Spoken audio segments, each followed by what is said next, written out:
أعوذ بالله من الشيطان الرجيم بسم الله الرحمن الرحيم رب اشرح لي صدري ويسر لي أمري واحلل عقدة من لساني يفقهوا قولي ربي زدني علما ربي زدني علما ربي زدني علما.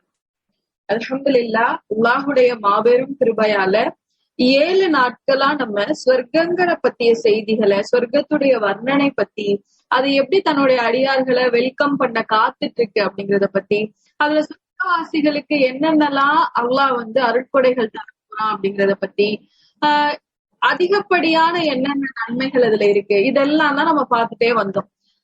எதெல்லாம் அத்தியாவசிய தேவைகள் எப்படி சொர்க்கத்துல இருக்க போகுது, அந்த அடியாருக்கு அவரோட சுகபோகமான வாழ்வு எப்படி இருக்க போகுது அப்படிங்கிற செய்திகளை இதுவரைக்கும் நம்ம தொடர்ந்து கேட்டுட்டே வந்தோம்.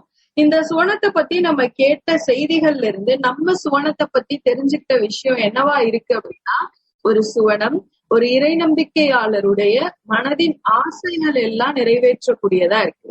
இந்த பூமி இறை நம்பிக்கையாளர் எவ்வளவு சிரமப்பட்டிருந்தாலும், கஷ்டப்பட்டு வேதனைகள் அனுபவிச்சு கொண்டிருந்தாலும், அவருடைய சுவனம் அவருக்கு எப்படி இருக்குன்னா, அவருக்கு என்னெல்லாம் தேவையோ அதுவாக அந்த சுவனம் இருக்கு. அவர் எதெல்லாம் பார்க்கணும்னு நினைக்கிறாரோ அந்த காட்சியெல்லாம் அல்லாஹ் அவருக்கு சொர்க்கத்துல கொடுக்குறான். அவர் எதெல்லாம் விருப்பப்படுறாரோ அந்த விருப்பங்கள் எல்லாம் சொர்க்கத்துல கிடைக்கும் அப்படிங்கறதுதான் ஒட்டு மொத்தமா சொர்க்கத்துடைய வர்ணனை.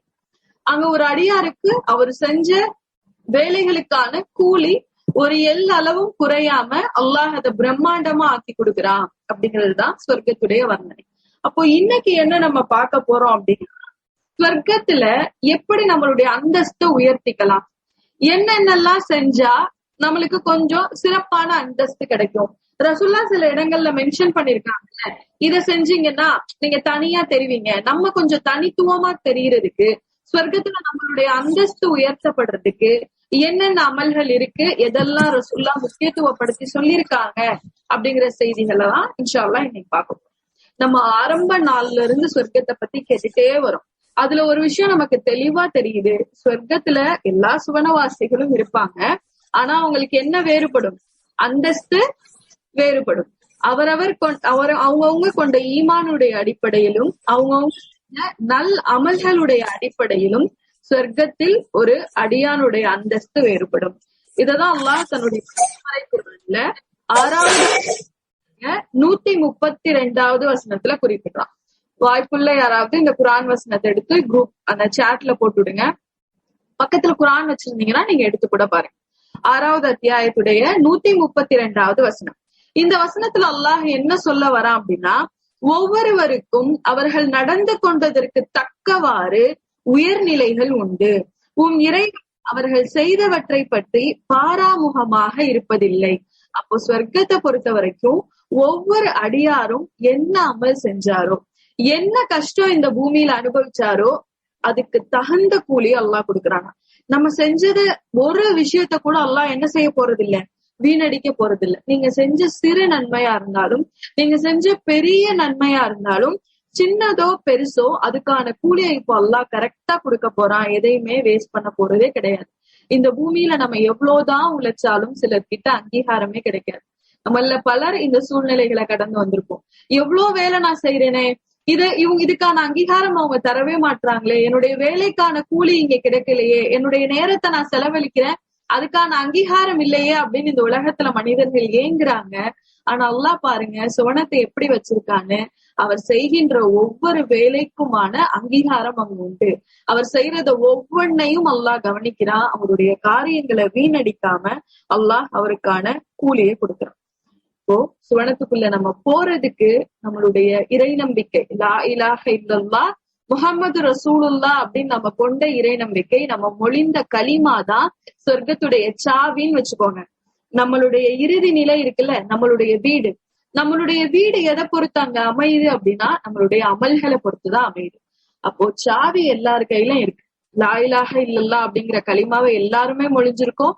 அல்லாஹ் ஒருவன் தான் அப்படிங்கறத நம்ம முழுமையா நம்பிக்கை கொள்றோம்.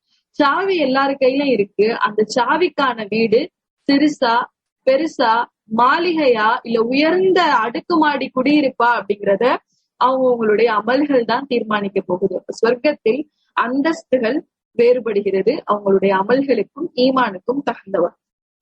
அப்படி சில அந்தஸ்தர்களை அல்லாஹ்வும் அல்லாஹுடைய தூதரும் நம்மளுக்கு சுட்டி காட்டுறாங்க.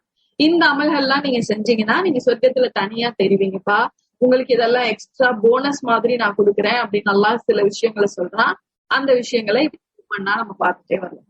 முதலாவது நம்ம என்ன பார்க்க போறோம் அப்படின்னா, சொர்க்கத்தில் சில மனிதர்களுக்கு அவங்க செஞ்ச காரியங்களுக்கு அல்லாஹ் ஒரு கூலி தரமாட்டான், 2 கூலி தரப்போறான், போனஸ் தரப்போறான்.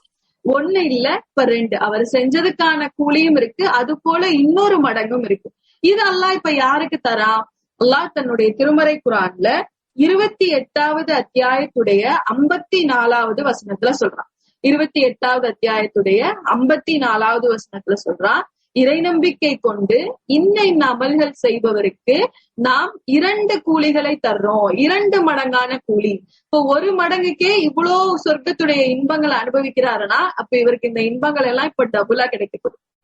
அங்க உள்ள ஒவ்வொரு உணவுலையும் ஒவ்வொரு கடியிலையும் அந்த உணவுடைய சுவை வேறுபடும் அப்படின்னா இப்போ இவருக்கு 2 மடங்கு கூலி அப்படின்னா இவருக்கு இன்னும் இது அழகாக போகுது. ஒரு இறை நம்பிக்கையாளருடைய ஆடை சொர்க்கத்துல பட்டால் ஆனதா இருக்க போகுது அப்படின்னா இப்ப இந்த குணங்கள் உள்ள மனிதருக்கு அது இன்னும் கொஞ்சம் அழகாக போகுது. 2 கூலிகள் அல்லாஹ் இவங்களுக்கு வழங்குறேன்னு சொல்றான். அது யார் அப்படின்னா, முதலாவது அவங்க பொறுமையை மேற்கொண்டவர்கள். யாருக்கு 2 கூலி அப்படிங்கிறத கவனிச்சுக்கோங்க. முதலாவது பொறுமையை மேற்கொண்டவர்கள். இந்த உலகத்துல தனக்கு ஏற்படுற எல்லா கஷ்டங்களின் போதும் பொறுமையை யார் மேற்கொள்கின்றாங்களோ, பொறுமை அப்படின்னா எப்ப மேற்கொள்ற விஷயம், ஒரு விஷயம் நமக்கு நடந்து அதுல புலம்பி நம்மளுடைய ஆதங்கத்தை எல்லாம் தீர்த்ததுக்கு அப்புறம் நம்ம ஏற்படுற பொறுமை அப்படிங்கிறது பொறுமை இல்ல. நபி ஸல்லல்லாஹு அலைஹி வஸல்லம் அவங்க சொல்றாங்க, ஒரு சோதனையுடைய ஆரம்ப கட்டத்தில் அல்லாஹ்வை பொருந்தி கொண்டு போவதுதான் பொறுமை அப்படின்னு. இப்ப யார் இப்படிப்பட்ட பொறுமையாளர்களா இருக்காங்களோ அந்த பொறுமையாளர்களுக்கு அல்லாஹ் சுவனத்தில் 2 கூலிகளை தரான். 2வது என்னன்னா, யார் நன்மையை கொண்டு தீமையை தடுக்கின்றார்களோ, நபி ஸல்லல்லாஹு அலைஹி வஸல்லம் அவங்களுடைய பணியான யார் இந்த நன்மையை கொண்டு தீமையை தடுக்கின்றார்களோ அந்த மனிதர்களுக்கு நாளை 2 கூலி உண்டு. நன்மையை சொல்லி தீமையை தடுக்கிறது சாதாரண வேலை இல்லை. ரசூல்லா அந்த பணியை செய்யும் போது எவ்வளோ இன்னல்களை சந்திச்சாங்க. இவனுக்கு வேற வேலை இல்லப்பா அப்படின்னா அந்த ஊர் மக்கள் பேசினாங்க. சிறுவர்களை விட்டு ரசூல்லாவை கல்லால எரிய சொன்னாங்க. இப்போ நம்மளுமே நம்ம குடும்பத்தார்கிட்ட ஏதாவது ஒரு விஷயத்த இப்படி அல்லாஹ் சொல்லல, இது ரசூல்லா காட்டிட்ட அந்த வழிமுறை இல்ல, இதை செய்யாதீங்க அப்படின்னு சொன்னா நம்மள என்ன சொல்லுவாங்க, பெருசா சொல்ல வந்துட்டாங்க, படிக்கிறாங்களா அப்படின்னு. அப்போ நன்மையை ஏவி தீமையை தடுக்கிறது அப்படிங்கிறது சாதாரண விஷயம் இல்ல. அதுல நம்ம உடலாலையும் நிறைய கஷ்டத்தை அனுபவிக்கணும், மனதாலையும் நிறைய கஷ்டத்தை அனுபவிக்கணும். இந்த கஷ்டங்களுக்கு பகரமா அல்லாஹ் நாளை மறுமையில அந்த மனிதர்களுக்கு 2 கூலி தர்றான். 1+1 அவங்களுக்கு அவங்க செஞ்சதுக்குரிய கூலியும் இருக்கு, அது மாதிரியே இன்னொரு மடங்கு கூலியும் இருக்கு. 3வது அவங்களுடைய குணங்கள் பத்தி அல்லாஹ் சொல்லும் போது சொல்றான், அவர்கள் தங்களுக்கு கொடுக்கப்பட்டதிலிருந்து தானம் செய்வார்கள். கொடுக்கப்பட்டதுன்னா இங்க வெறும் பொருள்ல மட்டும் இல்ல, நம்ம கொடுத்த பொருள் மட்டும் இல்ல, நம்மளுக்கு ஒரு நேரம் கொடுக்கப்பட்டிருக்கு. அந்த நேரத்துல இருந்து பயனுள்ள வகையில சிலருக்கு அவங்க நேரத்தை தியாகம் பண்ணுவாங்க. அதாவது நேரத்தை தனக்கானதா மட்டும் செலவழிச்சுக்காம இந்த சமூகத்துக்கு பயன் தரக்கூடிய காரியத்தையும் ஏதாவது அவங்களுடைய ஒரு நாளுடைய நேரத்துல செய்வாங்க. தனக்கு ஆரோக்கியம் கொடுக்கப்பட்டிருந்துச்சுன்னா அந்த ஆரோக்கியத்தை வச்சு சிலருக்கு உதவி செய்வாங்க, பலவீனமானவர்களுக்கு உதவி செய்வாங்க. தங்களுக்கு பொருள் கொடுக்கப்பட்டிருந்துச்சுன்னா அந்த பொருளை வச்சும் தன்னை சுற்றி இருக்க நலிவடைந்தவர்களுக்கு உதவி செய்வாங்க. இப்படி யார் தனக்கு கொடுக்கப்பட்ட ரஹ்மத்தில் கல்வி கொடுக்கப்பட்டிருந்துச்சு அப்படின்னா அந்த கல்வியின் மூலம் எனக்கு பயன் தரக்கூடிய வகையில அவங்க நடந்துக்குவாங்க. அப்போ தனக்கு கொடுத்தவற்றிலிருந்து யார் தானம் செய்கிறாரோ அவருக்கு நாளை மறுமையில் 2 கூலி உண்டு. 4வது என்ன அப்படின்னா, வீணான விஷயத்தை செவியுற்றால் புறக்கணித்து செல்பவர்களுக்கு நாளை மறுமையில் 2 கூலி உண்டு. எல்லாருக்குமே பயனுள்ள விஷயத்த கேட்கறத விட பயனற்ற விஷயங்களை கேட்கறதுலதான் நம்மளுக்கு இன்ட்ரெஸ்ட் அதிகம். அடுத்தவங்களுடைய வாழ்க்கையில என்ன நடக்குது, அது எப்படி இருக்கு அப்படின்னு தெரிஞ்சுக்கிறதுலதான் நம்மளுக்கு ஆர்வம் அதிகம். அல்லாஹ் அப்ப இதை கவனிச்சுட்டே இருக்கான். இந்த விஷயத்துல ஆர்வம் அதிகம், இதை மனிதர்கள் அதிகம் விரும்புவாங்க அப்படின்னு இருந்த போதிலும் யார் அந்த விஷயத்தை தவிர்த்துக்கிறாங்களோ, யார் வீணான விஷயங்களை கேட்காம, வீணான விஷயங்கிறது இப்ப எது, தனக்கு தேவையான தன்னுடைய மார்க்கத்தை மேம்படுத்தி கொண்டு போகக்கூடிய வாழ்க்கையை வழிநடத்தக்கூடிய விஷயங்களை தவிர்த்து இது எல்லாமே வீணான விஷயங்கள் தான். இன்னொருத்தரைய பற்றிய குறைகளை கேட்கிறது, தேவையில்லாம ஒரு செய்திகளை பரப்புறது, இது எல்லாமே வீணான விஷயங்கள். இப்ப யார் இந்த வீணான விஷயங்களை விற்று தவிர்ந்து இருக்கிறார்களோ அல்லாஹ் அவர்களுக்கு நாளை சொர்க்கத்தில் அவர்களுடைய கூலியை இரட்டிப்பாக்கி கொடுக்கின்றான். அவர்களுக்கு என்ன கூலியோ இப்ப அதை அவங்க 2 மடங்கா வாங்க போறாங்க. இது முதலாவது அந்தஸ்து, அதாவது தனித்துவமா கிடைக்க போற அந்தஸ்துல முதலாவது 2 கூலிகளை உடையவர்கள். அவங்க யார் யாருன்னு சொல்லி இப்ப நம்ம பார்த்தோம். இதுக்கு ஒரு உதாரணம், தங்களுடைய பொருள்களில் தானம் செய்வார்கள் அப்படின்னு சொல்லி பார்த்தோம்ல, அதுக்கான உதாரணம் ஒரு சின்ன ஒரு சஹாபியுடைய ஒரு வரலாறு மட்டும். யார் அவங்க அப்படின்னா அபூபக்கர் சித்திக் ரலியல்லாஹு அன்ஹு. இவங்களை பத்தி உமர் ரலியல்லாஹு அன்ஹு சொல்லும் போது சொல்றாங்க, என்னால இவங்களை நன்மையில முந்தவே முடியாது அப்படின்னு சொல்லி. ஏன்னா யார் இன்னைக்கு தொழுதீங்க, நான் யார ரசூலுல்லாஹ். யார் இன்னைக்கு நோன்பு வச்சீங்க, ஆனா நான் யார ரசூலுல்லாஹ். யார் இன்னைக்கு ஒரு நோயாளிய நலம் விசாரிச்சீங்க, நான் யார ரசூலுல்லாஹ். எந்த அமல்கள் ரசூலுல்லாஹ் குறிப்பிட்டாலும் அதை செஞ்சு முடிச்சவங்களா அவங்க இருந்தாங்க. எல்லா நேரங்கள்லயும் பொறுமையா தன்னை சுத்தி எவ்வளவு இஸ்லாத்தை ஏத்துக்கிட்டதுக்காக அவங்களுக்கு எதிர்ப்பு வந்தாலும் அதை பொறுமையா அல்லாஹுடைய உதவியோட கையாண்டாங்க. பிளஸ் தன்னை கொடுத்தவற்றில் இருந்து அதிகமா தானம் செய்யக்கூடியவங்களா இருந்தாங்க. யார் அல்லாஹுடைய பாதையில இன்னைக்கு தியாகம் செய்ய போறீங்க, யாருக்கு தானம் செய்ய போறீங்க அப்படின்னு சொன்ன உடனே உமர் ரலியல்லாஹு அன்ஹு நினைக்கிறாங்க, இன்னைக்கு நம்ம அபூபக்கர் சித்திக் ரலியல்லாஹு அன்ஹுவோட அதிகமா நம்ம செஞ்சிடணும்னு நினைச்சு வீட்டுக்கு போறாங்க. அபூபக்கர் சித்திக் ரலியும் வீட்டுக்கு போயிட்டாங்க. இப்ப எல்லாரும் அவங்களுடைய பொருளை கொண்டு வந்து இப்ப வைக்கிறாங்க ரசூலுல்லாஹ் கிட்ட. அப்ப உமர் ரலியல்லாஹு அன்ஹு சொல்றாங்க, யா ரசூலுல்லாஹ், என்னுடைய செல்வத்தை நான் 2ஆ பிரிச்சேன். ஒரு பாதியை வச்சுட்டு ஒரு பாதியை நான் என்ன செஞ்சேன், உங்ககிட்ட கொண்டு வந்து அல்லாஹுடைய பாதையில குடுக்குறேன் யா ரசூலுல்லாஹ்னு கொடுத்துட்டு, இன்னைக்கு நம்ம எப்படியாவது அபூபக்கர் சித்திக்க நன்மையில முந்திரணும். அவங்க மத்தியில எதுல போட்டி இருந்துச்சுன்னு பாருங்க. நம்மளுக்கு மத்தியில எந்தெந்த விஷயங்கள்ல எல்லாம் போட்டி இருக்கு, சஹாபாக்களுக்கு மத்தியில ஒரு ஆரோக்கியமான போட்டி, நன்மைகள்ல யார் முந்துறது அப்படின்னு. அப்போ அபூபக்கர் சித்திக் ரலியல்லாஹு அன்ஹுக்காக வெயிட் பண்ணிட்டு இருக்காங்க. இப்ப அபூபக்கர் சித்திக் ரலியல்லாஹு அன்ஹு வந்துட்டாங்க. வந்து ரசூலுல்லாஹ் கிட்ட தங்களுடைய பொருளை ஒப்படைச்சிட்டு சொல்றாங்க, யா ரசூலுல்லாஹ், என்னுடைய வீட்டில் அல்லாஹுடைய தூதரையும் தவிர வேற யாருமே இல்லை. நான் வேற எதுவுமே இல்லை. நான் எல்லாத்தையும் கொண்டு வந்து அல்லாஹுடைய பாதையில நான் தர்மம் செஞ்சுட்டேன் அப்படின்னு. அப்போ உமர் ரலியல்லாஹு அன்ஹு ஃபீல் பண்றாங்க, இவரை என்னால் நன்மையில் ஒருபோதும் உதவே முடியாது. ஒரு நிகழ்வு இருக்கு. அபூபக்கர் சித்திக் ரலியல்லாஹு அன்ஹு கலீஃபாவா ஆனதுக்கு அப்புறமா, அவங்க கலீஃபாவா ஆனதுக்கு அப்புறம் டெய்லி என்ன செய்வாங்கன்னா, தன்னுடைய வேலைக்கு வர்றதுக்கு முன்னாடி, கலீஃபாவுடைய வேலைக்கு வர்றதுக்கு முன்னாடி டெய்லி ஊர்ல இருந்து வெளியில இருக்க ஒரு வீட்டுக்கு அவங்க போயிட்டு வராங்க. இப்ப உமர் ரலியல்லாஹு அன்ஹு பாக்குறாங்க, இவர் எங்க போறாரு, காலையில விடியறதுக்கு முன்னாடியே இருள் சூழ்ந்த நிலையில இருக்கும் போதே இவர் ஃபஜர் தொழுகைக்கு அப்புறம் இவங்க எங்கேயோ வெளியேறி ஊருக்கு வெளியில இருக்க ஒரு வீட்டுக்கு போறாங்களே, அங்க என்ன நடக்குதுன்னு நம்ம போய் பார்க்கணும் அப்படின்னு சொல்லிட்டு உமர் ரலியல்லாஹு அன்ஹு அபூபக்கர் சித்திக் ரலியல்லாஹு அன்ஹு பின்தொடர்ந்து போயிட்டே இருக்காங்க. போய் அங்க பார்த்தாங்க, அபூபக்கர் சித்திக் ரலியல்லாஹு அன்ஹு ஒரு கலீஃபாவா இருந்த போதும் கூட அந்த வீட்டுல ஒரு வயதான கண் தெரியாத ஒரு பெண்மணி இருக்காங்க. அந்த பெண்மணிக்கான வீட்டு வேலைகள் அபூபக்கர் சித்திக் ரலியல்லாஹு அன்ஹு செஞ்சு வச்சுட்டு, அவங்களுக்கு தண்ணி எடுத்து வச்சுட்டு, அவங்களுக்கு உணவு எடுத்து வச்சுட்டு, அவங்க சாப்பிடுறதுக்கு பேரிச்சம்பழங்களை எடுத்து கொடுத்துட்டு, அவங்களுக்கு தேவையான உதவிகளை செஞ்சதுக்கு அப்புறமா அங்க இருந்து வருவாங்க. நான் யாரு அப்படிங்கிற அடையாளத்தை வெளிப்படுத்திக்காமலேயே இவ்வளவு உதவியும் செஞ்சுட்டு, இத அந்த சஹாபி எதுக்காக செஞ்சிருப்பாங்கன்னு நினைக்கிறீங்க? சொர்க்கத்தின் மேல அவங்களுக்கு இருந்த ஆசை. அல்லாஹ் நீங்க சொர்க்கத்துல வாக்களிக்கப்பட்ட ஒரு நபர்னு முன்னாடியே ரசூலுல்லாஹ் சொல்லிட்டாங்க. வாழும் காலத்திலேயே சொர்க்கவாசி அப்படிங்கிற ஒரு பட்டத்தையும் அங்கீகாரத்தையும் பெற்ற சஹாபி இருந்தாலும் இன்னும் முயற்சிக்கிறாங்க. அவங்களுடைய ஆசைகள் எல்லாம் சொர்க்கத்துடைய அந்தஸ்துகள்ல இருந்தது. இன்னும் உயர போகணும். ஏன்னா எவ்வளவு உயர போறோமோ அந்த உயரத்துலதான் அல்லாஹுக்கு நெருக்கமா நம்ம இருக்க முடியும் அப்படிங்கிற ஒரு ஏக்கமும் தேடுதலும் அவங்க மனசுல இருந்துச்சு. அப்ப விடியறதுக்கு முன்னாடியே போறாங்க. அந்த பெண்ணுக்கு தேவையான அந்த வயதான கண் தெரியாத பெண்ணுக்கு தேவையான எல்லா வேலைகளையும் செஞ்சு முடிச்சுட்டு அங்க இது அப்படியே பார்த்துட்டே இருக்காங்க உமர் ரலியல்லாஹு அன்ஹு. ஒரு காலகட்டம் வருது, அபூபக்கர் சித்திக் ரலியல்லாஹு அன்ஹு மரணிச்சு போயிடுறாங்க.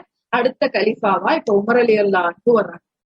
உமர் ரலியல்லாஹு அன்ஹு வந்த உடனே இப்ப இவங்களுக்கு இவர் கலீஃபாவா இருக்கும்போது ஞாபகம் வரும், அபூபக்கர் சித்திக் உயிரோட இருந்த வரைக்கும் இப்படி ஒரு பெண்ணுக்கு உதவி செஞ்சாங்களே, நம்ம அந்த நன்மையை நம்மளும் செய்யணும் அப்படின்னு சொல்லிட்டு என்ன போறாங்க, இவங்களும் அந்த பெண்ணுடைய வீட்டுக்கு போறாங்க. வீட்டுக்கு போய் அவங்களுக்கு தேவையான எல்லா வேலைகளையும் செஞ்சு வச்சுட்டு, அவங்களுக்கு தேவையான தண்ணி எல்லாம் எடுத்து வச்சுட்டு, அவங்களுக்கு சாப்பிடுறதுக்கு அபூபக்கர் சித்திக் ரலியல்லாஹு அன்ஹு மாதிரியே பேரிச்சம்பழத்தை கொடுக்குறாங்க. கலீஃபா இருந்தாரு இறந்தாரு அந்த செய்திகள்லாம் அந்த பெண்ணுக்கு தெரியாது. ஏன்னா அவங்களுக்கு இதுக்கு முன்னாடி நம்மளுக்கு உதவி செஞ்சது கலீஃபா தானே தெரியாது. இப்ப பேரிச்சம்பழத்தை கொடுக்குறாங்க. அந்த பெண் அந்த பேரிச்சம்பழத்தை எடுத்து வாயில வச்ச உடனே சொல்றாங்க, இவ்வளவு நாள் எனக்கு உதவி செஞ்சு கொண்டிருந்த சகோதரர் இன்னைக்கு வரலையா அப்படின்னு சொல்லி கேட்கிறாங்க. கேட்ட உடனே உமர் ரலியல்லாஹு சொல்றாங்க, இல்ல அவங்க வரல, அவங்க இறந்துட்டாங்க. அப்புறம் கேக்குறாங்க, ஆச்சரியம், அவங்க கண் தெரியாத ஒரு பெண்மணி தானே, எப்படி வந்தது நாங்கிறத கண்டுபிடிச்சாங்க அப்படின்னு சொல்லிட்டு, நீங்க எதை வச்சு அவர் இல்ல நான் வேற ஆளு அப்படிங்கறத எப்படி கண்டுபிடிச்சீங்க அப்படின்னு கேட்ட உடனே அந்த கண் தெரியாத பெண்மணி சொல்றாங்க, உங்களுக்கு முன்னாடி வந்து எனக்கு உதவி செஞ்சு கொண்டிருந்த நபர் பேரிச்சம்பழங்களை எனக்கு பரிமாறும் போது அதுக்குள்ள இருந்த கொட்டையெல்லாம் எடுத்துட்டு எனக்கு சாப்பிடுறதுக்கு ஏதுவா அந்த பழத்தை பரிமாறுவாரு. இதை கேட்ட உடனே உமர் ரலியல்லாஹு அழுகுறாங்க, தேம்பி அழுதுட்டு சொல்றாங்க, இந்த அபூபக்கர் சித்திக்கை ஒரு நாள் என்னால் நன்மையில் முந்தவே முடியாதுன்னு சொல்றாங்க. இப்ப பாருங்க, தனக்கு அளித்த பொருளில் இருந்து தானம் பண்ணியவருக்கு அல்லாஹ் 2 மடங்கு கூலி அப்படின்னா, அபூபக்கர் சித்திக் ரலியல்லாஹு அன்ஹுக்காக எத்தனை 2 மடங்கு கூலி காத்துட்டு இருக்கு சொர்க்கத்துல. நம்ம இதுல எந்த கேட்டகரியில இருக்கும்? அல்லாஹ் கிட்ட போய் அல்லாஹ் எனக்கு 2 மடங்கு கூலியை கொடுன்னு கேக்குறது. நம்ம எவ்வளவு விஷயங்கள்ல பொறுமையா இருந்திருக்கோம். நம்ம எத்தனை நாள் வீணான பேச்சுகள்ல இருந்து விலகி இருந்திருக்கோம். நம்ம எவ்வளவு நாள் நம்மளுக்கு அளித்த விஷயங்கள்ல இருந்து எந்த முகசுளிப்பும் இல்லாம தானம் பண்ணிருக்கோம். இறைவனிடத்தில் 2 கூலியை எதிர்பார்ப்பதற்கு அல்லாஹ் அதுக்குரிய செயல்களை செஞ்சு நாமளும் சொர்க்கத்துல இந்த 2 மடங்கு கூலிக்குரிய 4 விஷயங்கள் இங்க சொல்லப்பட்டிருக்கு. அதுல ஏதாவது ஒரு விஷயத்தை பின்பற்றி இறைவனிடம் நம்மளுடைய கூலியை இரட்டிப்பாக்கிக் கொள்ளும். இது முதலாவது அந்தஸ்து.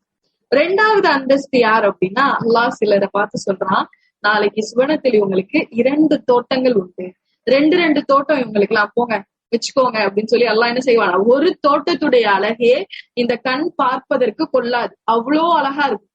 நம்ம எவ்வளவு விஷயங்கள் கேட்டோம் தானே, வாசனை இருக்கும், தரையெல்லாம் குங்கும பூவா இருக்கும், செடிகள்ல விதவிதமான பூக்கள் பூக்கும், அழகான காற்று வீசும், அங்க அந்த தோட்டங்கள்ல ஃபுல்லா பணியாட்கள் நிறைந்திருப்பாங்க. அந்த தோட்டத்துல நம்ம சேர் போட்டு சாஞ்சு ரிலாக்ஸா ரெஸ்ட் எடுப்போம். ஒரு தோட்டம் இல்ல, இப்ப இவர்களுக்கு அல்லாஹ் 2 தோட்டத்தை கொடுத்து அவங்களுடைய அந்தஸ்தை உயர்த்துறான். அப்போ தனியா தெரிவாங்க 2 தோட்டம், அப்ப இவங்க என்ன செஞ்சாங்க அப்படின்னு எல்லாருடைய கவனத்தையும் ஈர்க்கும் வகையில் அல்லாஹ் இந்த மனிதர்களுக்கு 2 தோட்டத்தை கூலியா தர்றான். இவங்க யார் அப்படின்னா, அல்லாஹ் தன்னுடைய திருமறை குர்ஆன்ல 55வது வசனத்துடைய அத்தியாயத்துடைய 46வது வசனத்துல சொல்றான். 55வது அத்தியாயத்துடைய 46வது வசனம். இவங்க யார் அப்படின்னா, யார் தன் இறைவனுக்கு முன் விசாரணைக்காக மறுமையில் நிற்க பயப்படுகின்றாரோ அவருக்கு அல்லாஹ் நாளை மறுமையில் 2 தோட்டங்களை பரிசாக அளிக்கின்றார். இந்த உலகத்துல வாழும் பொழுது அவர் ஒவ்வொரு நாளும் எதை நினைச்சு பயப்படுவாராம்? மறுமை நாள்ல நினைச்சு பயப்படுவார். நம்ம என்னைக்காவது அதை கற்பனை பண்ணி பார்த்திருக்கோமா? இந்த நொடி நம்ம மரணிக்கிறோம், இந்த உலகத்தை விட்டு நம்மளுடைய எல்லா உறவுகளும் துண்டிக்கப்பட்டுருச்சு, மண்ணறைக்குள்ள இப்ப நம்ம போக போறோம், நாளைக்கு அல்லாஹ் கிட்ட நம்ம எழுப்பப்பட போறோம். இப்ப ஒரு கற்பனை பண்ணி பார்த்துக்கோமே, நம்ம அல்லாஹ் முன்னாடி நிக்கிறோம், அல்லாஹ்வுடைய விசாரணை நம்ம கிட்ட எப்படி இருக்கும்? நம்மளுடைய இவ்வளவு நாள் நம்ம வாழ்க்கையில செஞ்ச அமல்கள் எல்லாம் நினைச்சு பாருங்க. அல்லாஹ்வுக்கு பிடிக்காத எவ்வளோ அமல்கள் நம்ம செஞ்சிருக்கோம், அல்லாஹ்வுக்கு பிடிக்காதுன்னு தெரிஞ்சும் எவ்வளவு அமல்கள் செஞ்சிருக்கோம். இதெல்லாம் அல்லாஹ் தடுத்திருக்கான், இதை செய்யாதீங்க அப்படின்னா தெளிவான எச்சரிக்கையும் உபதேசமும் வந்த பிறகும் கூட நம்ம அல்லாஹ்வுக்கு பிடிக்காத எத்தனை காரியங்கள் செஞ்சிருக்கோம். அல்லாஹ் நம்மளை பார்த்து சிரிப்பானா, இல்ல நம்மளை தூண்டி விசாரிக்க ஆரம்பிப்பானா? இந்த விசாரணை எப்படி இருக்க போகுது? நம்ம செஞ்சுட்டோம், அல்லாஹ்வுக்கு பிடிக்காத எல்லா விஷயங்களையும் செஞ்சுட்டோம், என்னைக்காவது அதை நினைச்சு பயப்படவாது செஞ்சிருக்கோமா? இந்த தவற நான் செஞ்சுட்டேனே, நாளைக்கு போய் என்னுடைய ரப்பு முன்னாடி நான் நின்றா நான் என்ன பதில் சொல்லுவேன்? யா அல்லாஹ், எனக்கு நீ மரணத்தை கொடுக்க போற அப்படின்னா எனக்கு மரணிக்கிறத நினைச்சு பயமா இருக்கு யா அல்லாஹ். ஏன்னா என்னுடைய உயிரை கைப்பற்ற வரப்போறது நல்ல மலக்குமார்களா, இல்ல கொடூரமா இருந்து பலவந்தமா என்னுடைய உயிரை என்கிட்ட இருந்து எடுத்துட்டு போக போறாங்களா? யா அல்லாஹ், என்னுடைய மண்ணறை எப்படி இருக்க போது எனக்கு பயமா இருக்கு யா அல்லாஹ். நாளைக்கு அந்த மண்ணறையில இருள் சூழ்ந்து இருக்கக்கூடிய அந்த நிலையில என் கூட பிரகாசமா என்னுடைய நல்ல அமல்கள் இருக்குமா, இல்ல நான் செஞ்ச தீமைகள் எல்லாம் எனக்கு இன்னும் கொஞ்சம் மனவேதனையை தரப்போதா? யா அல்லாஹ், யாருமே இல்லாம தனித்து இருக்கக்கூடிய என்னுடைய மன்னரையை நினைச்சு எனக்கு ரொம்ப பயமா இருக்கு யா அல்லாஹ். நாளைக்கு என்னுடைய மன்னரை என்னை இருக்க போதா, இல்ல எனக்கு சொர்க்கத்துடைய காற்று கொண்டு வந்து தரப்போதா? எத்தனை நாள் நம்ம பயந்து இறைவன் கிட்ட கண்ணீர் சொல்லியிருக்கோம். சஹாபாக்கள்ல சிலர் அல்லாஹ்வுடைய வார்த்தைகளை கேட்டாலே அழுகக்கூடியவங்களா இருந்தாங்க. ஒரு இறை நம்பிக்கையாளருடைய அடையாளமா அல்லாஹ் சொல்றது, அவர்களுக்கு அல்லாஹ் அப்படிங்கிற வார்த்தை சொல்லப்பட்டா அச்சத்தால அவங்க அழுகுவாங்க.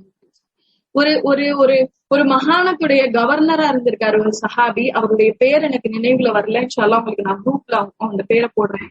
அவரு எப்ப பார்த்தாலும் மயங்கி மயங்கி விழுந்துருவார்.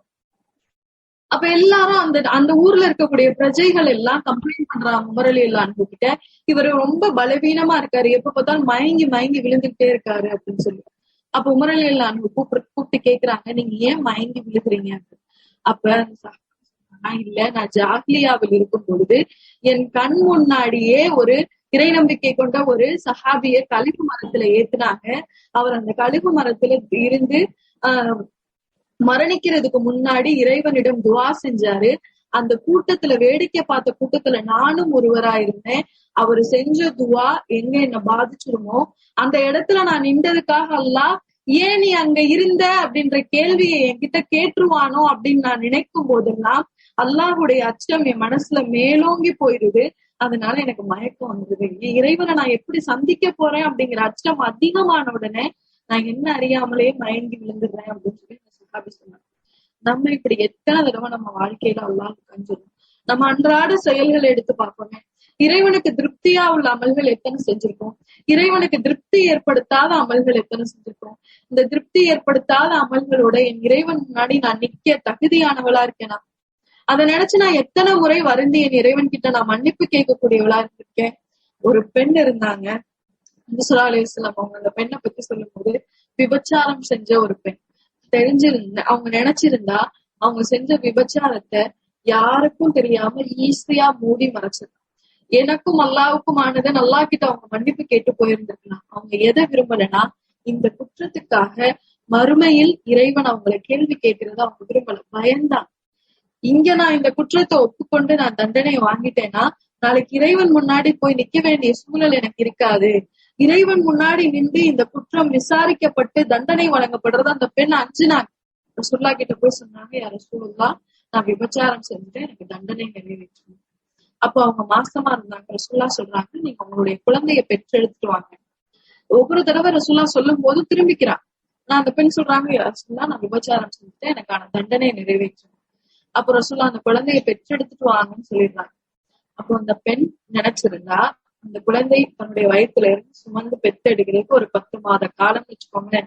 அதுக்குள்ள எப்பனாலும் அவங்களுக்கு அந்த அச்சம் குறைஞ்சிருந்திருக்கலாம். நம்மளுக்கு இன்னைக்கு இருக்கிற இரையச்சம் நாளைக்கு இல்லதானே.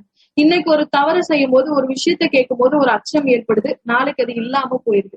அந்த பெண் நினைச்சிருந்தா அந்த குற்றத்துல இருந்து அப்படியே போயிருக்கலாம். ரசூலுல்லாஹ் சொல்றாங்க, அவங்க வரமாட்டாங்கன்னு நான் நினைச்சேன், திரும்பி என்கிட்ட வரமாட்டாங்கன்னு நினைச்சேன். அந்த குழந்தையை பெற்றெடுத்துட்டு அவங்க என் முன்னாடி வந்து நின்றாங்க. அந்த குற்றத்துக்கான தண்டனையை நிறைவேற்றி சொன்னாங்க. ரசூலுல்லாஹ் சொன்னாங்க, இந்த குழந்தைக்கு 2 வருடம் பால் ஊட்டிக்குவாங்க. அப்பயும் அந்த பெண் நினைச்சிருந்தா அந்த ஊரை விட்டு போய் வேற எங்கேயாவது வாழ்ந்திருக்கலாம். அதே ஊர்ல இருந்தாங்க. 2 வருடம் அந்த குழந்தைக்கு பால் ஊட்டி முடிச்சதுக்கு அப்புறம் ரசூலுல்லாஹ் கிட்ட நிக்கிறாங்க. இப்போ அந்த பெண்ணுக்கான தண்டனை நிறைவேற்றப்படுது. எல்லாரும் கல்லால எரியுறாங்க. எரியும் போது அந்த பெண்ணுடைய ரத்தம் ஒரு சஹாபி மேல படுது. அவங்க தொடச்சிட்டு சொல்றாங்க, சீ, விபச்சாரியுடைய ரத்தம் அப்படின்னு சொல்றாங்க. சொன்ன உடனே நபி ஸல்லல்லாஹு அலைஹி வஸல்லம் அழகா ஒரு வார்த்தை சொல்றாங்க, இந்த பெண்ணுடைய ஈமானை ஒரு தராசிலும் இந்த ஒட்டுமொத்த மதீனாவாசிகளுடைய ஈமானை இன்னொரு தராசிலும் வச்சா இந்த பெண்ணுடைய ஈமான் தான் இடை அதிகம் உள்ளதா இருக்கும். இதுதான் அல்லாஹ் கிட்ட அதிகமான எடை உள்ளதா இருக்கும் அப்படின்னு சொல்லி.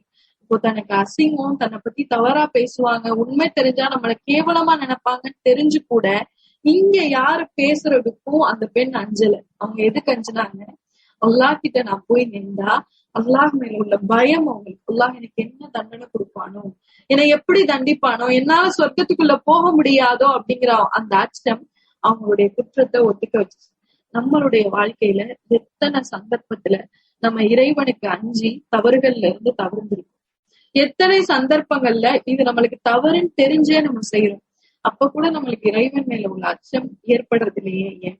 இப்படி யார் தன் இறைவனுடைய விசாரணைக்கு பயந்து நடக்கிறாரோ அவர்களுக்கு அல்லாஹ் நாளை சொர்க்கத்தில் 2 தோட்டத்தை தர்றான். ஏன்னா பூமியில அவங்களுக்கு அந்த அச்சம் அவங்களை நிம்மதியா வாழவே விடல. அல்லாஹ் மேல உள்ள அச்சம், அல்லாஹ் என்னை தண்டிச்சிருவானோ, என்னை குற்றம் பிடிச்சிருவானோ அப்படிங்கிற அந்த பதட்டத்தோட இருந்த அந்த உள்ளத்துக்கு அல்லாஹ் கொடுக்குற கூலி 2 தோட்டம். தோட்டத்துல அவங்க இப்போ எந்த மனக்கவலையும் இல்லாம ரிலாக்ஸா இருக்க போறாங்க. அடுத்த ஒரு அந்தஸ்து யாருக்கு அப்படின்னா, நபி ஸல்லல்லாஹு அலைஹி வஸல்லம் அவங்க சொல்றாங்க, ஒரு 2 பிரிவினர் மக்களை பார்த்து, நாளைக்கு நானும் இந்த மனிதரும் இவ்ளோ நெருக்கமா இருக்கோம் அப்படின்னு சொல்லி 2 விரல்களை காமிச்சு நபி ஸல்லல்லாஹு அலைஹி வஸல்லம் அவங்க சொல்றாங்க, இந்த அளவுக்கு நானும் இந்த மனிதரும் நெருக்கமா இருக்கோம் அப்படின்னு சொல்லி ஒரு சில நபர், ஒரு 2 பிரிவுல உள்ள மக்களை நபி ஸல்லல்லாஹு அலைஹி வஸல்லம் அவங்க சொல்றாங்க. அதுல யார் அப்படின்னா, யாருடைய யார் அனாதைகளை ஆதரிக்கிறாங்களோ, யாருடைய உணவிலிருந்து அனாதைகளுக்கு உணவு கொடுக்கப்படுதோ, யார் அனாதைகளை பாதுகாக்கின்றார்களோ, அந்த மனிதர்களும் நானும் நாளை சொர்க்கத்தில் இப்படி நெருக்கமா இருக்கும்னு சொல்றேன்.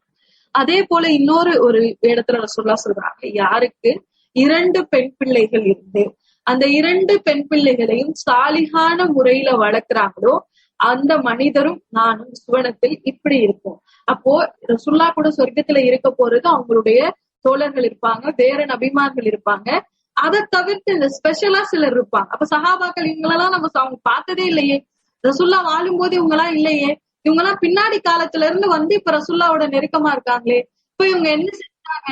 ஒண்ணு அவங்க அனாதைகளை ஆதரிச்சவங்களா இருப்பாங்க, அல்லது 2 பெண் பிள்ளைகளுடைய 2 சாலிகான பெண் பிள்ளைகளோட பெற்றோரா அவங்க இருப்பாங்க. இந்த 2 வாய்ப்பும் நம்மளுக்கு ஈஸியா உள்ள வாய்ப்பு தான். இங்க நம்மள பலரு இதை செய்ய முடியும். பெண் பிள்ளைகளோட பெற்றோர்களா இருக்கலாம், அல்லது பொருளாதாரம் இருக்கலாம், ஒரு அனாதையை ஆதரிக்கிற அளவு இந்த வாய்ப்பை பயன்படுத்தி நாளைக்கு சொர்க்கத்துல அல்லாஹ் சொல்ற இந்த ஸ்பெஷலான கேட்டகரியில ரசூலுல்லாஹ்வோட இணைஞ்சு இருக்கக்கூடிய வாய்ப்பு அல்லாஹ் நமக்கு ஏற்படுத்தும் இன்ஷா அல்லாஹ். அடுத்து நபி ஸல்லல்லாஹு அலைஹி வஸல்லம் சொல்றாங்க, நாளை மறுமையில் இந்த மனிதருடைய நன்மைகள் அதிகமாக்கி காட்டும், அதிகமான நன்மைகளா இருக்கு. அப்ப இந்த மனிதர் சொல்வாராம், யா அல்லாஹ், நான் இவ்ளோ நன்மைகள் செஞ்ச மாதிரி எனக்கு நினைவில்லையே அப்படின்னு. அப்ப அல்லாஹ் அந்த மனிதர் கிட்ட சொல்லுவானா, இதெல்லாம் உன்னுடைய பிள்ளைகள் உனக்காக கேட்ட பாவம் மன்னிப்பு அப்படின்னு சொல்லி அல்லாஹ் அந்த அடியார் கிட்ட சொல்லுவாங்க. நபி ஸல்லல்லாஹு அலைஹி வஸல்லம் சொல்றாங்கல்ல, ஒரு மனிதர் இறந்து விட்டா அவர் பின்தொடர்ந்து போகக்கூடிய விஷயங்கள்ல அவருடைய குடும்பம், செல்வம் எல்லாம் திரும்பிடும். நான் எது மட்டும்தான் அவரோட இருக்கும், அவர் செஞ்ச அமல்கள், அதுவும் நிலையா இருக்கக்கூடிய சதகத்துல் ஜாரியா, அவரை பின்தொடர்ந்து வரக்கூடிய நல்ல அமல்கள் எல்லாம் அவர் கூடவே இருக்கும். அவரை பின்தொடர்ந்து வரக்கூடிய நல்ல அமல்கள் என்ன? அவரை எங்கேயாவது யாருக்காவது கல்வி கத்து கொடுத்துட்டு போயிருந்திருக்கலாம், அது அவருக்கு பின்னாடியும் அவருக்கு நன்மை சேர்த்துக்கிட்டே இருக்கு. அவர் எங்கேயாவது ஒரு கிணறு வெட்டி கொடுத்துட்டு போயிருக்கலாம், அது அவருக்கு பின்னாடியும் நன்மை கொண்டு வந்துட்டே இருக்கு. அவரை எங்கேயாவது ஒரு மரம் நட்டு வச்சுட்டு போயிருந்திருக்கலாம், அது அவருக்கு பின்னாடியும் நன்மை கொடுத்துட்டே இருக்கும். சதகத்துல் ஜாரியாலேயே இங்க ரொம்ப சிறப்பா இந்த இடத்துல சொல்லப்படுற விஷயம் என்னன்னா, சாலிகான பிள்ளைகளை தனக்காக துஆ செய்யக்கூடிய அளவு ஒரு பிள்ளையை யாரு வளர்த்து தனக்கு பின்னால விட்டுட்டு போறாரோ, அந்த பிள்ளையின் மூலமா இப்ப இவருடைய அந்தஸ்து உயர்த்தி காட்டப்படும். அந்த பிள்ளை தன்னுடைய பெற்றோருக்காக அதிக பாவ மன்னிப்பு கேட்கக்கூடிய பிள்ளையா இருக்கும். நம்ம இங்க பிள்ளைகளை வளர்க்கக்கூடிய காலத்துல கொஞ்சம் கண்டிப்போட அல்லாஹ்வுடைய அச்சத்தோட வளர்க்காம ஃப்ரீயா அவங்களுக்கு என்ன விருப்பமோ அப்படிங்கறத வளர்த்துட்டோம் அப்படின்னா, அந்த பிள்ளைகள் நாளைக்கு நமக்காக துஆ செய்வாங்களா, இல்ல நாளைக்கு நம்மளுக்கு எதிரா இருப்பாங்க. சில பிள்ளைகள் நாளை மறுமையில பெற்றோர்களுக்கு எதிரா நிற்பாங்க. நீங்க ஏன் எனக்கு பூமியிலேயே இதை சொல்லல, என்ன பூமியிலேயே நீங்க நேர்வழிப்படுத்திருக்கலாம்ல.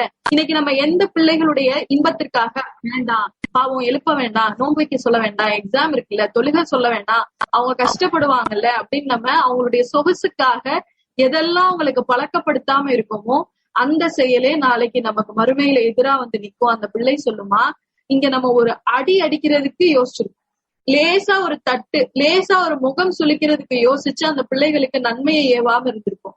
நாளைக்கு அதே பிள்ளை மறுமையில சொல்லுமா, என்னுடைய ஒரு கையை வெட்டியாவது என்ன நீங்க நேர்வழிப்படுத்தி இருக்க கூடாதா அப்படின்னு சொல்லி கேட்கும். அப்போ ஒரு மனிதனுடைய அந்தஸ்து சுவனத்துல உயர்த்தப்படுவது தனக்காக பாவ மன்னிப்பு கேட்கக்கூடிய பிள்ளைகள் மூலமா இருக்கு. அடுத்ததா ஒரு மனிதனுடைய அந்தஸ்து எதன் மூலமா தனித்துவமா தெரியப்படும் அப்படின்னா, குர்ஆனின் மூலமா. சில அடியார்கள் அல்லாஹ் மண்ணறையில இருந்து எழுப்பி அவங்க சொர்க்கத்துக்குள்ள போக சொல்லும் போது அல்லாஹ் ஓதுங்க அப்படின்னு சொல்லி சொல்லுவாங்க. அவங்க ஓதிட்டே சொர்க்கத்துக்குள்ள நடந்து போயிட்டே இருப்பாங்களாம். எங்க அவங்க கடைசி ஆயத்தை நிப்பாட்டுறாங்களோ அந்த இடம் தான் அவங்களுக்கான இடம், அதுதான் அவங்களுக்கான சொத்து, அங்கீகாரம். அப்ப குர்ஆன் முழுக்க மனனம் பண்ணவங்களுக்கு எவ்வளவு தூரம் போகக்கூடியவா. நம்ம சொர்க்கத்தோட என்ட்ரன்ஸ்ல நின்ற போறோமா, இல்ல உள்ள அழக போய் ரசிக்க போறோமா? அப்ப குர்ஆனின் மூலமா ஒரு சிலருடைய அந்தஸ்து உயர்த்தப்படுது. அவங்க அதை ஓதிட்டே போவாங்க. நாளைக்கு எவ்வளவு தூரம் அவங்களுக்கு மனனம் இருக்கோ அவ்வளவு தூரம் அது அவங்க சொர்க்கத்துக்குள்ள வழி நடத்தி போகக்கூடியதா இருக்கு. அடுத்ததா நம்ம பார்க்க போறது என்னன்னா, எந்த அந்தஸ்துனா ரசூலுல்லாவை நேசிப்பதின் மூலமா சிலருடைய அந்தஸ்து நாளை மறுமையில் உயர்த்தப்படும். இந்த ஹதீஸ் நம்ம முன்னமே ஒரு வகுப்புல சொன்னோம். ஒரு சஹாபி என்ன செஞ்சாங்க, நபி ஸல்லல்லாஹு அலைஹி வஸல்லம் அவங்க கிட்ட வந்து கேட்டாங்க. என்ன கேட்டாங்க? யா ரசூலுல்லாஹ், இந்த உலகத்துல இருக்கும் பொழுது எனக்கு உங்களுடைய முகத்தை பார்க்காம இருக்கவே முடியாது. நான் என்னுடைய வீட்டுல இருப்பேன், திடீர்னு எனக்கு ஒரு கஷ்டமா இருக்கு, உங்களை பார்க்கணும்னு தோணுச்சுன்னா நேரா ஓடி வருவேன், பள்ளியில நீங்க இருப்பீங்க, உங்களை பார்ப்பேன். பார்த்ததுக்கு அப்புறம் என்னுடைய மனசு வந்து இதமா இருக்கும், நான் ரிலாக்ஸ் ஆயிருவேன், நான் திரும்ப போயிடுவேன். எப்பெல்லாம் எனக்கு உங்களை பார்க்கணும்னு தோணுதோ அப்பெல்லாம் யார சொல்லலாம் நான் உங்களை ஓடி ஓடி வந்து பார்த்தேன். உங்களை பார்க்காம சந்திக்காம என்னால ஒரு நாளும் இருக்க முடியாது. ஆனா நானும் மரணிப்பேன், நீங்களும் மரணிச்சு போயிருவீங்க. நாளைக்கு நீங்களும் சொர்க்கத்துல போவீங்க, நானும் சொர்க்கத்துல ஏதோ ஒரு அந்தஸ்துல இருப்பேன். அங்க போய் என்னால உங்களை பார்க்க முடியாது யார சொல்லலா அப்படின்னு அவங்க ஒரு கவலையான ஒரு விஷயத்த சொல்றாங்க. ரசூல்லா அதுக்கு பதிலே சொல்லாம அமைதியா இருக்காங்க. அப்பதான் அல்லாஹ் ஒரு வசனத்தை ஜிப்ரீல் அலைஹிஸ்ஸலாம் அவங்க மூலம் வஹியா அனுப்புறான். 4வது அத்தியாயத்துடைய 69வது வசனம். ஒரே ஒரு நிமிஷம்.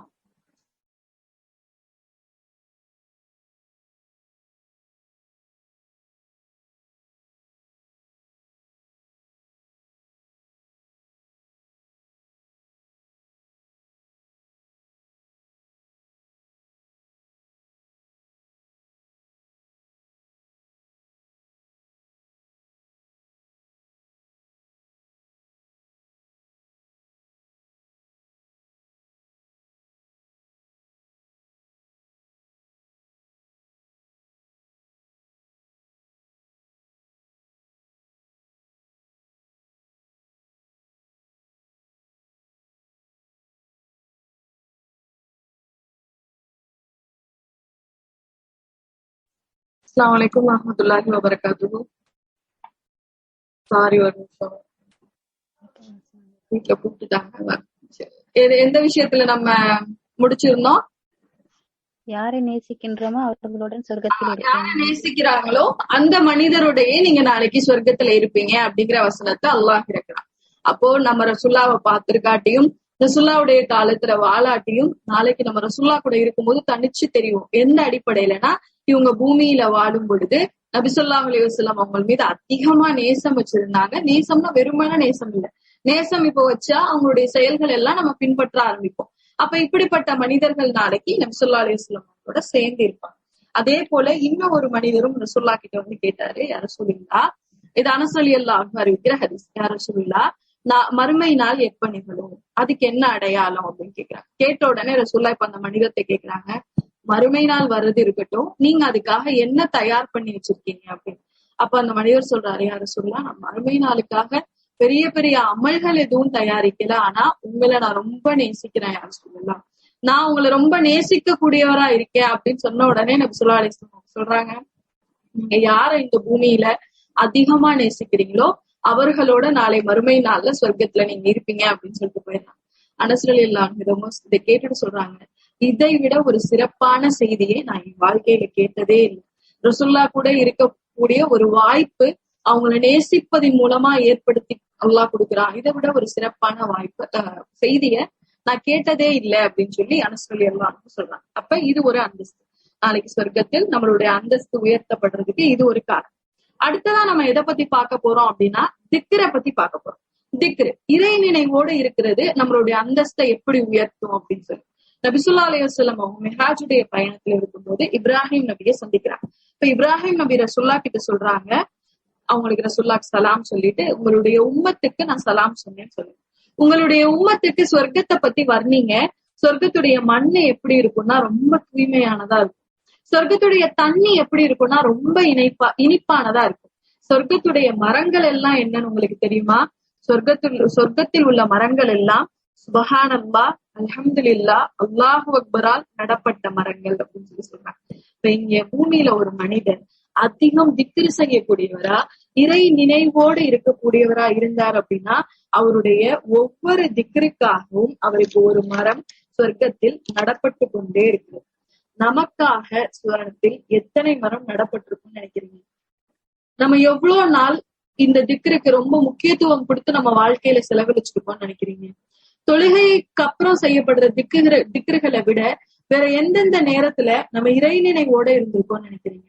நம்மளுடைய துன்பங்கள்ல, நம்மளுடைய இன்பங்கள்ல நம்ம ஒரு ஆச்சரியமான விஷயத்த பார்க்கும்போது, நம்ம பாவங்கள் செய்யும் பொழுது, நம்ம ஏதாவது ஒன்றை இழக்கும் பொழுது எத்தனை தடவை அதனுடைய ஆரம்பத்திலேயே இன்னாலுல்லாஹி இன்னா இலைஹி ராஜிஊன் சொல்லக்கூடியவங்களா இருந்திருக்கும். எத்தனை முறை ஒரு ஒரு மகிழ்ச்சி நமக்கு கிடைத்த நிமிஷமே அல்ஹம்துலில்லாஹ் சொல்லக்கூடியவங்களா இருக்கும். எத்தனை தடவை நம்ம ஒரு பாவத்தை செஞ்சு அதுக்கான மனம் வருத்தம் ஏற்பட்ட உடனே அஸ்தக்ஃபிருல்லாஹ் சொல்றவங்களா இருக்கும். எத்தனை முறை நம்மளுடைய வாழ்க்கையில பல ஆச்சரியமான நிகழ்வுகள் நடக்கும் பொழுது சுபஹானல்லாஹ் சொல்லக்கூடியவங்களா இருக்கும். தொழுகை முடித்தவுடன் செய்யப்படுற திக்ருகளை விட நம்மளுக்கும் திக்ருக்கும் என்ன தொடர்பு இந்த வாழ்க்கையில இருக்கு? நபி ஸல்லல்லாஹு அலைஹி வஸல்லம் அவங்க சொல்றாங்கல்ல, இந்த திக்ருகள் எல்லாம் சொர்க்கத்துடைய புதையல்கள், அருள் கொடைகள். ரசூலுல்லாஹ் சொல்றாங்க, லா ஹவுல வலா குவத்த இல்லா பில்லா அப்படிங்கிற அந்த ஒரு இறை நினைவுக்குரிய வார்த்தை சொர்க்கத்துடைய புதையல்கள்ல ஒரு புதையல்னு சொல்றாங்க. இமாம் இப்னு அல் ஜவ்ஸ் சொல்றாங்க, எளிமையாக இருக்கக்கூடிய மறுமையில் எடையை அதிகரிக்கக்கூடிய செயலின் பக்கம் நீங்க விரைந்து செல்லுங்களேன். நீங்க திக்ருகளை அதிகப்படுத்துங்களேன். ஏன்னா இந்த உலகத்தில் எல்லாம் அழிக்கப்பட்ட போதும் கூட நிறைஞ்சு இருக்க போறது இறைவனுடைய புகழும் பெருமையும். அப்ப அந்த புகழை நம்ம அதிகமா சொல்லக்கூடியவங்களா இருந்தா நம்மளுடைய வார்த்தைகளும் இந்த உலகத்துல நிறைஞ்சிருக்கும். இதன் காரணமா மறுமையில் நமக்காக நம்மளுடைய சொர்க்க தோட்டத்துல ஒவ்வொரு மரம் நம்ம செய்யற திக்கர்களுக்கு தகுந்த மாதிரி மரங்கள் அங்க நடப்பட்டு கொண்டே போயிட்டே இருக்கு. சுலைமான் அலைஹிஸ்ஸலாம் அவங்களுடைய காலத்துல நடந்த ஒரு செய்தி. ஒரு முறை சுலைமான் அலைஹிஸ்ஸலாம் அவங்களுடைய படைகளோட நடந்து போறாங்க. சுலைமான் அலைஹிஸ்ஸலாம் அவங்களுடைய படை சாதாரண படை கிடையாது.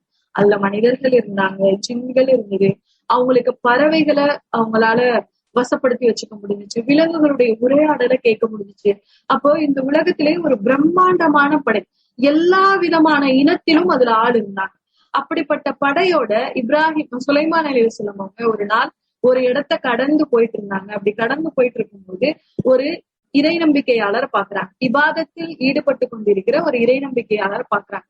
அவரை பார்த்து அப்படியே கடந்து போயிட்டு இருக்காங்க. அப்ப அந்த இபாதத் செஞ்சுட்டு இருந்த அந்த இறை நம்பிக்கையாளர் என்ன சொன்னாரு அப்படின்னா, சுலைமான் அலைஹிஸ்ஸலாம் அவங்களுடைய படையை பார்த்து, தாவூத் அலைஹிஸ்ஸலாத்துடைய மகனுக்கு அல்லாஹ் எவ்வளவு பெரிய அரசாட்சியை கொடுத்திருக்கான் அப்படிங்கிற ஒரு வார்த்தையை சொன்னார். சொன்ன உடனே சுலைமான் அலைஹிஸ்ஸலாம் தன்னுடைய படையை அங்கேயே நிப்பாட்டி அந்த மனிதரை போய் சந்திச்சு சொல்றாங்க, நீங்க சொல்லக்கூடிய ஒரு திக்ர், இறை நம்பிக்கையாளருடைய ஒரு முழுமையான சின்சியரான ஒரு திக்ர், இறைவனை புகழக்கூடிய ஒரு வார்த்தை தாவூதுடைய மகனுக்கு கொடுக்கப்பட்ட இந்த அரசாட்சிகள் எல்லாத்தையும் விட சிறந்தது. ஏன்னா இந்த அரசாட்சிகள் எல்லாம் ஒரு நாள் இல்லாமல் போயிரும். அல்லாஹுவை நீங்க புகழ்ந்தீங்க தெரியுமா, இந்த ஒரு திக்ர் மட்டும்தான் நிலைத்து இருக்கும் அப்படின்னு சொன்னாங்க. இது எப்படி நிலைத்து இருக்கும் அப்படின்னா, சொல்றாங்க, நாளை சொர்க்கத்தில் ஒரு அடியாருக்கு எந்த விதமான கடமைகளும் கிடையாது. இங்க நம்ம தொழுகிறோம், சொர்க்கத்துல போய் தொழுக போறோமா? இங்க நம்ம நோன்பு வைக்கிறோம், சொர்க்கத்துல போய் நோன்பு வைக்க போறோமா? இங்க நம்ம சதக்கா இருக்கு, நமக்கு கடமை, சொர்க்கத்துல நமக்கு சதக்கா இருக்கா, நமக்கு கண்டிப்பா அதை செஞ்சு ஆகணுமா அப்படின்னா எந்த இபாதத்துகளும் பூமியில இருந்து சொர்க்கத்துக்கு தொடர போறதே இல்லை. எல்லா இபாதத்துடைய தொடர்பும் பூமியுடைய நிப்பாட்டப்பட்டுரும். சொல்றாங்க ஒரு விஷயத்தை தவிர, அது என்னன்னா இறைவனை புகழ்வதும் இறைவனை மேன்மைப்படுத்துவதும் மட்டும்தான் சுவனத்திலையும் தொடரக்கூடிய ஒரு விஷயமா இருக்கு. சுவனம் முழுக்க எங்க பார்த்தாலும் எப்படி இந்த இறை நம்பிக்கையாளர்கள் பூமி முழுக்க திக்கர் செஞ்சுட்டு இருந்தாங்களோ, பூமி முழுக்க இறைவனை புகழ்ந்து தன்னுடைய வாழ்க்கையை கழிச்சாங்களோ, அதே போல நாளைக்கு சொர்க்கத்திலையும் இறைவனை புகழ்ந்துகிட்டே இருப்பாங்க. இந்த பூமியில இருக்கும் போது அவங்க தங்களுடைய செயல்களுக்காக அல்லாஹ்வை புகழ்ந்தாங்க, தன்னுடைய தேவைகளுக்காக, தனக்கு ஒரு விஷயம் நடக்கும் போது அல்ஹம்துலில்லாஹ் சொன்னாங்க. நாளைக்கு சொர்க்கத்துல நம்ம எதுக்காக அல்ஹம்துலில்லாஹ் சொல்லுவோம்னு நினைக்கிறீங்க?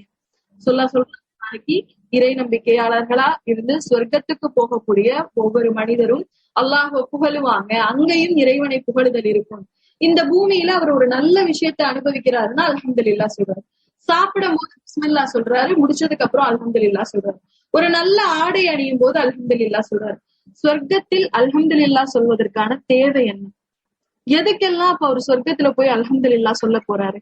அல்லாஹ் தன்னுடைய திருமறை குர்ஆன்ல சொல்றான், முதலாவதா அவரு தனக்கு நேர்வழி காட்டப்பட்டதற்காக அல்ஹம்துலில்லாஹ் சொல்றான். சொர்க்கத்துக்குள்ள போய் இப்ப அதனுடைய அழகெல்லாம் பார்த்து பிரம்மி படைஞ்சு அந்த ஒவ்வொரு இன்பத்தையும் அனுபவிச்சுட்டு இருக்கும் போது அவர் இப்போ யா அல்லாஹ் இப்படி ஒரு சொர்க்கத்துக்கு பக்கம் என வழி நடத்தினியே, எல்லா புகழும் உனக்குதான். 7வது அத்தியாயத்துடைய 43வது வசனம். சொர்க்கத்தின் பக்கம் அவர் வழிநடத்தப்பட்டதற்காக. இந்த பூமியில எத்தனையோ பேர் நேர்வழி கிடைக்காம இருக்கும் பொழுது எனக்கு நீ நேர்வழி கொடுத்திருக்கியே ரப்பே. நான் என்ன ஸ்பெஷலா செஞ்சுட்டேன்?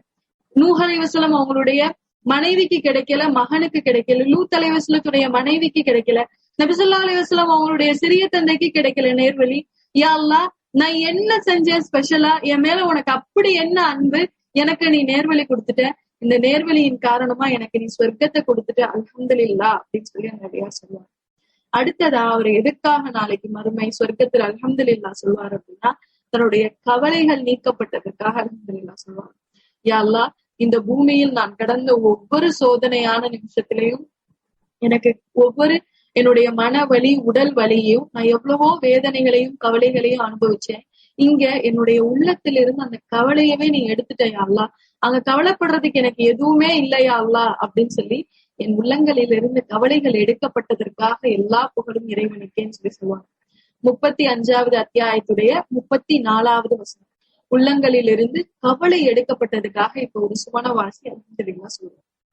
அடுத்ததா எதுக்காக சொல்வார் அப்படின்னா, சுப்ஹானல்லாஹ், நாளைக்கு சொர்க்கவாசிகள் எல்லாம் சொர்க்கத்துல இப்ப நம்ம இங்க கேட்டுட்டு இருக்கோம்ல சொர்க்கத்தை பத்தி, அது மாதிரி அவங்க எல்லாத்தையும் கேட்டு அதுக்காகவே தங்களுடைய வாழ்க்கையை அமைச்சுக்கிட்டு அதுக்காகவே அதிக முயற்சி எடுத்து இப்ப சொர்க்கத்துக்கு போயிட்டாங்க. சொர்க்கத்துக்கு போனதுக்கு அப்புறமா அந்த எல்லா விஷயங்களையும் பார்த்து எல்லா அருட்படைகளையும் பார்த்துட்டு சொல்லுவாங்க, யா அல்லாஹ், எதெல்லாம் நீ எங்களுக்கு வாக்களிச்சியோ. இப்ப நம்ம கொஞ்சம் முன்னாடி கூட படிச்சோம்ல, பொறுமையாளர்களா இருந்தீங்க அப்படின்னா உங்களுக்கு 2 கூலி, அல்லாஹுக்கு பயந்தீங்கன்னா உங்களுக்கு 2 சொர்க்கம். இப்படி அல்லாஹ் ஒவ்வொரு வாக்குறுதியும் குரான்ல கொடுக்குறான்ல. நாளை மறுமையில் சுவனவாசிகள் இதை அனுபவிக்கும் போது அல்லாஹ் கிட்ட சொல்லுவாங்க, அல்லாஹ், எதெல்லாம் நீ வாக்களிச்சியோ, எங்களுடைய செயல்களுக்காக நீ எதெல்லாம் வாக்களிச்சியோ அதை எல்லாத்தையும் நீ எங்களுக்கு கொடுத்துட்ட, எல்லா புகழும் உனக்கே அப்படின்னு சொல்லி வாக்களிக்கப்பட்ட அருள்படைகள் கிடைத்ததற்காக அல்லாஹ்வை புகழக்கூடியவங்களா இருப்பான். 39வது அத்தியாயத்துடைய 74வது வசனம். அடுத்ததா நரகத்திலிருந்து கடைசி வந்த மனிதர் ஒரு விஷயத்துக்காக அல்லாஹ்வுக்கு அல்ஹம்துலில்லாஹ் சொல்வார். அது என்னன்னு நினைவு இருக்கா அந்த செய்தி? நரகத்துல இருந்து கடைசி வந்த மனிதர் அல்லாஹ்வை புகழ்வார். எதுக்காக?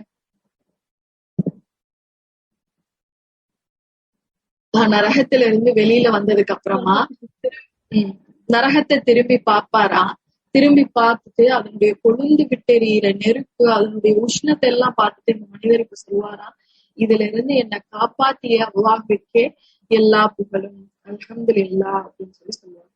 அப்போ நம்மளுடைய வாழ்க்கையும் பூமியில இறை நினைவோடு இருந்தது, இறைவனை புகழக்கூடிய வகையிலையும் இறைவனை நினைக்கக்கூடிய வகையிலையும் அவனை போற்றி அவனுடைய புகழை எந்நேரமும் நம்ம சொல்லிட்டு இருக்க மாதிரி நம்மளுடைய வாழ்க்கை பூமியில இருந்தது அப்படின்னா சுவனத்திலையும் நம்மளுடைய வாழ்க்கை அப்படி சொர்க்கவாசிகளுக்கு இப்போ திக்கர் செய்யறது கடினமாலாம் இருக்கு. இந்த பூமியில நம்மளுக்கு இறைவனை நினைவு கூடுறது கடினமா இருக்குல்ல, நிறைய டிஸ்ட்ராக்ஷன் இருக்கு. ஆனா சொர்க்கத்துல அவங்களுடைய திக்கர் எப்படி இருக்கும் அப்படின்னா, மூச்சு விடுறதுக்கு நம்ம இங்க ஏதாவது சிரமப்படுறோமா? கான்சியஸா மூச்சு விடுறோமா? உள்ள இப்ப இழுக்கணும், இப்ப வெளியில விடணும், ஏதாவது சிரமம் இருக்கா? நம்மள அறியாம அந்த ப்ராசஸ் அப்படியே நடந்துட்டே இருக்குதானே நம்ம மூச்சு விடுறது.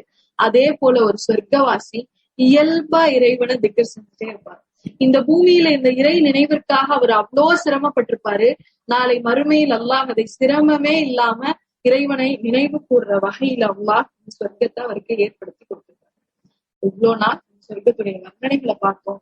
அப்புறம் அதுல எப்படிலாம் வீடு நம்மளுக்காக கட்டிக்கலாம் அப்படிங்கிறத பார்த்தோம். வீடு போக இன்னைக்கு எப்படிலாம் நம்மளுடைய அந்தஸ்தை உயர்த்திக்கலாம்னு பார்த்தோம். இவ்வளவு விஷயங்கள் படிக்கும் போது இயல்பா நம்ம மனசுல ஒண்ணு தோணும், சுவனம் எல்லாத்துக்கும் உண்டுதானே, லா இலாஹ இல்லல்லாஹ் சொல்லிட்டாலே சொர்க்கம் இருக்குதுங்க. அதுக்கு ஏன் நம்ம இவ்வளவு கஷ்டப்படணும்? சொர்க்கத்துல எல்லாமே அல்லாஹ் கேட்டதெல்லாம் கொடுக்குறான் அப்படிங்கும் போது எதுக்காக நம்ம கஷ்டப்படணும்? நம்ம தான் லா இலாஹ இல்லல்லாஹ் சொல்லிட்டோமே, லைட்டான அமல்கள், ஈஸியான அமல்கள் செஞ்சுக்கலாமே, ஏன் இவ்வளவு சிரமம் எடுத்து நம்ம அமல்கள் செய்யணுமா? அந்த அளவு தேவை இருக்கா அப்படின்னா, இப்படி ஒருத்தருக்கு யாருக்காவது மனசுல கேள்வி இருந்துச்சுன்னா அதுக்கு ரசூலுல்லாஹ்வுடைய அழகான ஒரு பதில் காத்துட்டு இருக்கு. ஒரு முறை முஆத் இப்னு ஜபல் ரலியல்லாஹு அன்ஹு கிட்ட ரசூலுல்லாஹ் பேசுறாங்க, முஆதே, யார் இந்த பூமியில் கலிமா சொல்லி அல்லாஹ் ஒருவன் தான் இறைவன் அப்படிங்கிறத ஏற்றுக்கொண்டு தொழுது நோன்பு வச்சு சதக்கா கொடுத்து இந்த மாதிரி அடிப்படை கடமைகளை செய்யறாரோ, அவர் பெருசா ஹிஜ்ரத்லாம் எதுவுமே பண்ணல. தான் வீட்டை விட்டு வெளியேறி போய் எந்த அமலையுமே அவர் செய்யல. இயல்பா இருக்கக்கூடிய கடமைகளை செய்யறாரோ அந்த மனிதருக்கு அவருடைய பாவங்கள் மன்னிக்கப்படும். அவரும் சொர்க்கவாசி. பாவங்கள் மன்னிக்கப்பட்டாலே இப்ப அவர் சொர்க்கவாசி தானே. அவருடைய பாவங்கள் மன்னிக்கப்படும் அப்படின்றத சொல்றாங்க. சொன்ன உடனே முஆது பின் ஜபல் ஆர்வமா ரசூலுல்லாஹ் கிட்ட கேக்குறாங்க, யா ரசூலுல்லாஹ், இத நான் போய் மக்கள் எல்லார்கிட்டையும் சொல்லவா? நான் இத போய் மக்கள் எல்லார்கிட்டையும் சொல்லவா யா ரசூலுல்லாஹ் அப்படின்னு சொல்றாங்க. சொன்ன உடனே நபி ஸல்லல்லாஹு அலைஹி வஸல்லம் சொல்றாங்க, வேணாம் முஆதே, வேணாம், நீங்க போய் சொல்லாதீங்க. அவங்க சிரமப்படட்டும், அல்லாஹ்வுக்காக கொஞ்சம் அவங்க முயற்சிக்கட்டும், அவங்களை விட்டுருங்க.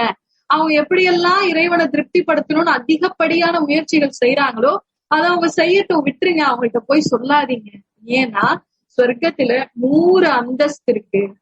ஒரு அந்தஸ்துக்கும் இன்னொரு அந்தஸ்துக்கும் உள்ள இடைப்பட்ட தூரம் என்னன்னா, இந்த வானம் பூமிக்கும் எவ்வளவு வித்தியாசம் இருக்கோ அதே போல வித்தியாசம் நாளைக்கு ஒவ்வொரு அந்தஸ்துலயும் இருக்கும். அதனால அவங்களை விட்டுருங்க, அவங்க கொஞ்சம் சிரமம் தான் படட்டுமே, சிரமப்பட்டு அல்லாஹ் கிட்ட இந்த அந்தஸ்துகளை அவங்க அனுபவிக்கட்டும் அப்படின்னு சொல்லி சொல்றாங்க. அதே நேரத்துல அல்லாஹ் தன்னுடைய திருமறை குர்ஆன்ல 4வது அத்தியாயத்துடைய 5வது வசனத்துல சொல்லி காட்டா, எந்த சிரமமும் இல்லாமல் இருக்கின்ற ஒரு இறை நம்பிக்கையாளரும் சிரமப்பட்டு அல்லாஹுடைய பாதையில் தன்னுடைய பொருளையும் உயிரையும் தியாகம் பண்ணுகிற இறை நம்பிக்கையாளரும் சமமாவாங்களா அப்படின்னு சொல்லி அல்லாவே கேட்கு. சமமாவாங்களாப்பா? ஒரு சின்ன வீட்டுல இருக்கிறதும் மாளிகை வீடு தானே, நான் சின்ன வீட்டுல இருந்துக்கிறேன்னு சொல்ல முடியுமா?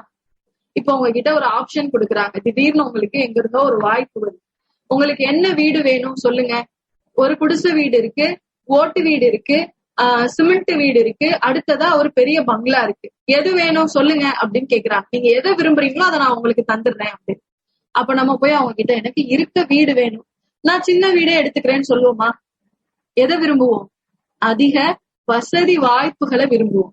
அதே மாதிரிதான் ரசூலுல்லாஹ் சொல்றாங்க, இதெல்லாம் செஞ்சாலே அல்லாஹ் அவங்களுடைய பாவத்தை மன்னிச்சிருவான். ஆனா இதை போய் நீங்க அவங்க கிட்ட சொல்லாதீங்க. அவங்க கொஞ்சம் அல்லாஹ்வுடைய பாதையில முயற்சிக்கட்டும். 100 அந்தஸ்து இருக்கு சொர்க்கத்துல, அதுல அவங்க விரும்பிய அந்தஸ்தை பெற்றுக்கொள்ளட்டும் ஸல்லல்லாஹு அலைஹி வஸல்லம் சொல்றாங்க.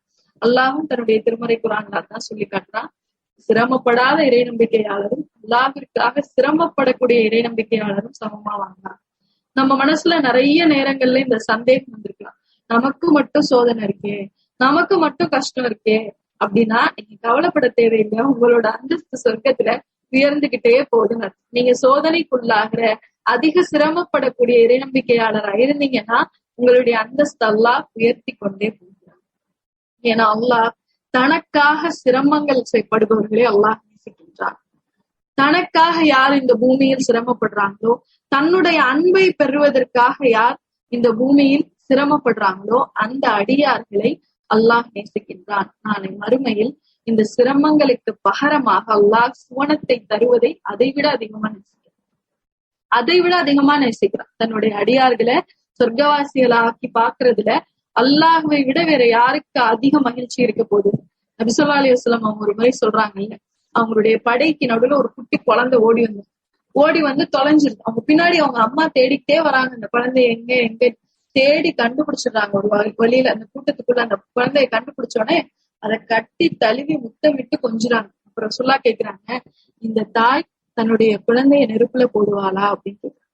இவ்வளவு நேரம் கிடைச்ச தன்னோட காணாம போய் கிடைச்ச குழந்தைய கொஞ்சி ஆற தழுவி கொஞ்சிட்டு இருக்க இந்த தாய் தன்னுடைய குழந்தைய இப்ப நெருப்புல தூக்கி வீசுவாளா அப்படின்னு கேட்ட உடனே சஹாபாக்கள் சொல்றாங்க, இல்லை யாரும் சொல்லலாம், இந்த தாய் தன் குழந்தை மேல் வைத்திருக்க அன்பை விட அல்லாஹ் தன்னுடைய இறை நம்பிக்கையாளர்கள் மேல அதிகமான அன்பு வச்சிருக்காங்க.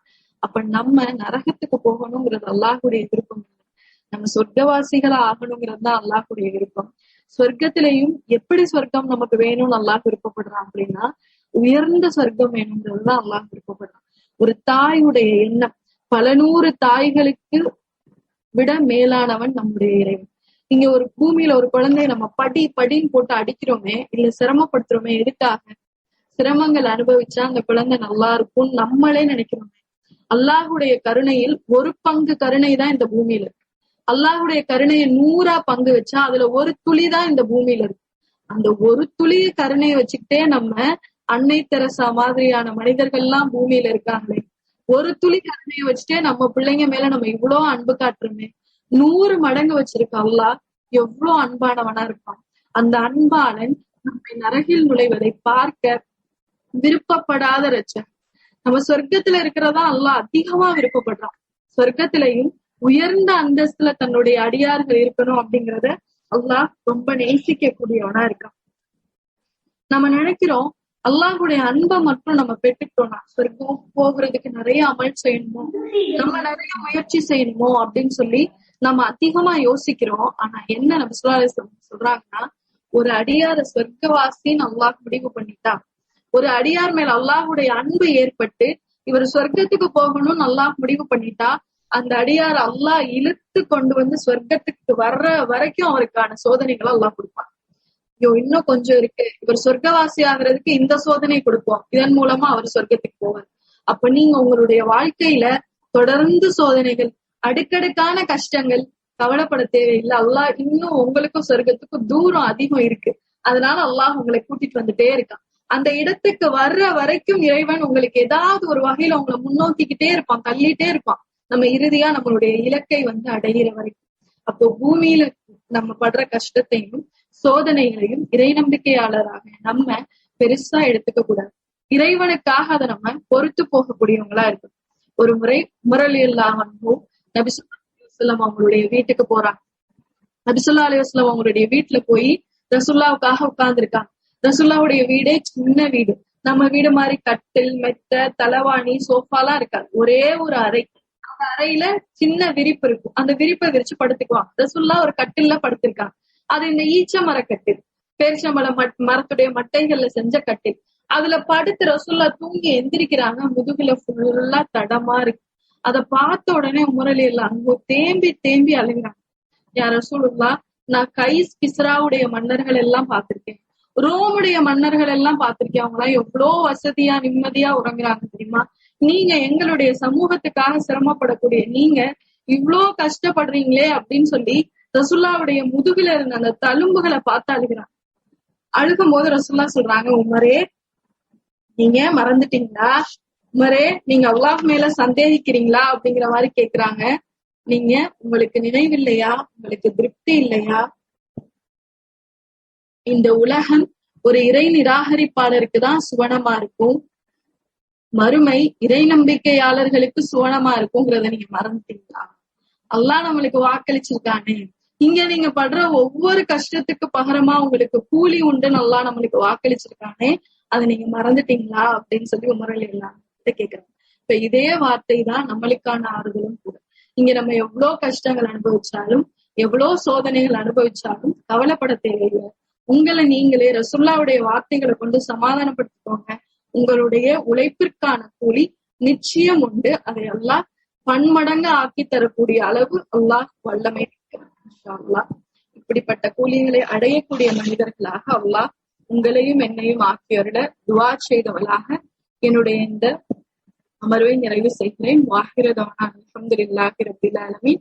அஸ்ஸலாமு அலைக்கும் வரஹ்மத்துல்லாஹி வபரகாத்துஹு. ஒரு சின்ன அறிவிப்பு மட்டும், இன்ஷா அல்லாஹ் நாளையோட நம்மளுடைய வகுப்பு முடியுது. மொத்தமா இது 9 நாள் பிளான் பண்ணியிருந்த வகுப்பு. இன்னைக்கு கிட்டத்தட்ட சொர்க்கத்துடைய எல்லா வர்ணனைகள், எல்லா அந்தஸ்து, கூலி எல்லாம் தாண்டி வந்துட்டோம். நாளைக்கு ஒரு சின்ன முடிவுரையோட இந்த வகுப்பு இன்ஷா அல்லாஹ் நிறைவு செய்யப்படும். எனக்கு உங்க எல்லார்கிட்டையும் ஒவ்வொரு கேள்வி இருக்கு. வாய்ப்புள்ளவங்க இந்த கேள்விக்கான பதில நீங்க குரூப்ல அட்மின்க்கு நீங்க வாட்ஸ்அப்ல மெசேஜ் பண்ணலாம். இவ்வளவு நாள் சொர்க்கத்தை பத்தி கேட்டோமே, உங்களுடைய சொர்க்கம் எப்படி இருக்கும்னு நீங்க ஆசைப்படுறீங்க? சொர்க்கத்துக்குள்ள போன உடனே நீங்க எதெல்லாம் முதல்ல விரும்புறீங்க? உங்களுடைய தந்தைகளை சந்திக்க விரும்புறீங்களா? இல்ல உங்களுடைய நண்பர்களோட இருக்க விரும்புறீங்களா? இல்ல என்னுடைய இந்த கஷ்டத்துக்காக அல்லாஹ் இவ்வளவு பெரிய மாளிகைகள் தயார் பண்ணி வச்சிருக்கணும்னு விரும்புறீங்களா? உங்களுக்கான சொர்க்கம் எப்படி இருக்கணும் அப்படின்னு நீங்க ஆசைப்படுறீங்க? அங்க யார சந்திக்க நீங்க ஆசைப்படுறீங்க அப்படிங்கறத ஒரு சின்ன எழுதி நீங்க அனுப்பலாம், இல்ல வாட்ஸ்அப்ல டைப் பண்ணி நீங்க அனுப்பலாம். வாய்ப்புள்ள சகோதரிகள் பகிர்ந்துக்கிட்டீங்கன்னா நல்லா இருக்கும். இன்ஷா அல்லாஹ் கஃபரா ஓதிரலாமா? சுப்ஹானக அல்லாஹும்ம வ பிஹம்திக அஷ்ஹது அல்லா இலாஹ இல்லா அன்த அஸ்தக்ஃபிருக வ அத்தூபு இலைக். அஸ்ஸலாமு அலைக்கும் வரஹ்மத்துல்லாஹி வபரகாத்துஹு.